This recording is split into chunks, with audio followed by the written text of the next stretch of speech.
नमस्कार। आज हम एक दिलचस्प किताब डॉक्टर जोसेफ मर्फी की the power of your subconscious mind पर लिखी गई एक हिंदी समीक्षा पर गहराई से बात करने वाले हैं। नमस्कार। हाँ, ये किताब और इसकी समीक्षा दोनों ही मन की शक्तियों पर फोकस करते हैं। बिल्कुल।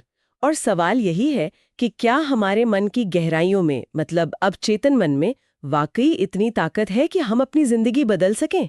ये समीक्षा क्या कहती है इस बारे में? देखिए, समीक्षा का जो मुख्य बिंदु है वो ये है कि ये सिर्फ कोई इच्छा शक्ति या विल पावर की बात नहीं है। अच्छा। हाँ, ये कहती है कि हमारा अवचेतन मन, हमारा सबकॉन्शियस माइंड, वो एक बहुत शक्तिशाली औजार है, एक टूल। शक्तिशाली औजार। हाँ, और रिव्यूअर का मानना है कि अगर हम उसे सही तरह से, मतलब सही दिशा देना सीख लें, तो हम अपनी बाहरी दुनिया, अपनी हकीकत को भी बदल सकते हैं।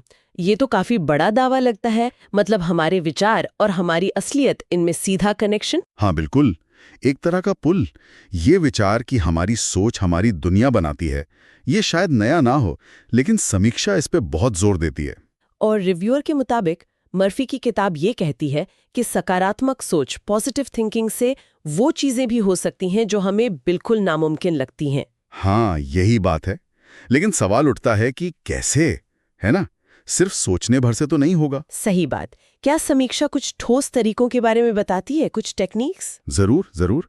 समीक्षा कुछ तकनीकों का जिक्र करती है, जैसे नियमित ध्यान, मतलब मेडिटेशन, और सकारात्मक प्रार्थनाएं। ध्यान और प्रार्थनाएं, ठीक है। पर रिव्यूअर इन्हें सिर्फ मन की शांति के लिए नहीं देखता। वो कहता है कि ये मन और शरीर दोनों को स्वस्थ रखने के तरीके हैं। और एक और दिलचस्प तकनीक है। कौन सी? आत्म सुझाव, ऑटो सजेशन जिसे कहते हैं। ऑटो सजेशन, हाँ सुना है। यानी खुद को बार बार अच्छी सकारात्मक बातें कहना। एग्जैक्टली। पर क्या ये सिर्फ खुद को दिलासा देना नहीं है? समीक्षा इसके असर के बारे में क्या कहती है? नहीं, समीक्षा इसे उससे कहीं ज्यादा गहरा बताती है।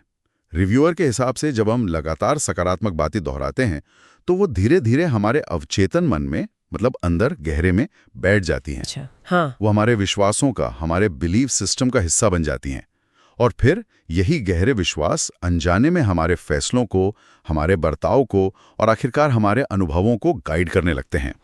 तो ये एक तरह से अपने मन को रीप्रोग्राम करने जैसा हुआ, जैसा समीक्षा में बताया गया है। बिल्कुल सही, रीप्रोग्रामिंग। समीक्षा यही शब्द इस्तेमाल करती है शायद। ठीक है। तो ये तो हुई सकारात्मकता की बात, लेकिन हम सब जानते हैं कि मन में सिर्फ अच्छी बातें नहीं होती।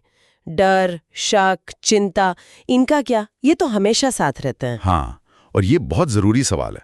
समीक्षा इस पर भी रोशनी डालती है। क्या कहती है वो? वो बताती है कि कैसे ये नकारात्मक भावनाएं, खासकर डर और शक, हमारी तरक्की के रास्ते में सबसे बड़े रोड़े हैं, रुकावटें हैं। सही बात है। रिव्यूअर का कहना है कि किताब न सिर्फ इनकी पहचान कराती है, बल्कि इनसे उभरने के, इनसे बाहर निकलने के प्रैक्टिकल तरीके भी सुझाती है। देखिए, सकारात्मकता भरने के लिए पहले नकारात्मकता की जगह खाली करनी होगी, है ना? हाँ, ये तो लॉजिकल है। और अगर मान लीजिए ये नकारात्मकता कम हो जाए या हट जाए, तो समीक्षा के मुताबिक क्या फायदे हो सकते हैं, क्या बदलाव आ सकते हैं? रिव्यूअर ने तो पूरी लिस्ट दी है फायदों की, जैसे आत्मविश्वास बढ़ना, कॉन्फिडेंस, हाँ, जीवन में अच्छे सकारात्मक बदलाव लाना, तनाव और चिंता में कमी आना। यहाँ तक कि समीक्षा ये भी इशारा करती है कि किताब स्वास्थ्य, धन और सफलता पाने में भी मददगार हो सकती है। स्वास्थ्य, धन, सफलता, ये तो बहुत बड़े वादे लग रहे हैं। हाँ, बड़े दावे हैं, बिल्कुल। लेकिन समीक्षा के अनुसार किताब का तर्क ये है कि हमारे गहरे विश्वास इन सभी क्षेत्रों को प्रभावित करते हैं। तो अगर विश्वास बदलेंगे तो नतीजे भी बदल सकते हैं। रिव्यूअर इन्हें किताब के मुख्य संदेशों में गिनता है। क्या समीक्षा ने किताब की भाषा या स्टाइल के बारे में कुछ कहा है? समझने में आसान है। हाँ, ये एक अहम बात है और समीक्षा ने इसका जिक्र है। रिव्यूअर ने किताब की भाषा की काफी तारीफ की है। कहा है कि ये सरल है और आसानी से समझ आ जाती है। अच्छा, ये तो अच्छी बात है। और किताब में दिए गए उदाहरण, जो रियल लाइफ एग्जाम्पल्स होंगे शायद, उन्हें भी रिव्यूअर ने काफी प्रेरणादायक बताया है। एक और खास बात जो समीक्षा बताती है वो ये कि लेखक ने, यानी डॉक्टर मर्फी ने, अवचेतन मन की शक्ति को समझाने के लिए सिर्फ एक नहीं बल्कि वैज्ञानिक और आध्यात्मिक दोनों नजरियों का इस्तेमाल किया है। ओह, तो एक बैलेंस्ड अप्रोच है। हाँ, शायद इसी संतुलन और सरलता की वजह से समीक्षा ने इसे 4.5-5 की बहुत ऊंची रेटिंग दी है। 4.5 आउट ऑफ 5, ये तो काफी अच्छी रेटिंग है। तो कुल मिलाकर अगर देखें तो इस समीक्षा का निचोड़ ये है कि डॉक्टर मर्फी की किताब सिर्फ कोई फिलॉसफी या सिद्धांत नहीं देती, नहीं, बिल्कुल नहीं। बल्कि हमारे मन की जो छिपी हुई ताकत है उसे इस्तेमाल करने के लिए प्रैक्टिकल व्यावहारिक तरीके बताती हैं। और ये सब सकारात्मकता और अटूट विश्वास की नींव पर टिका है। रिव्यूअर ने तो यही महसूस किया है। बिल्कुल, समीक्षा का सार यही है।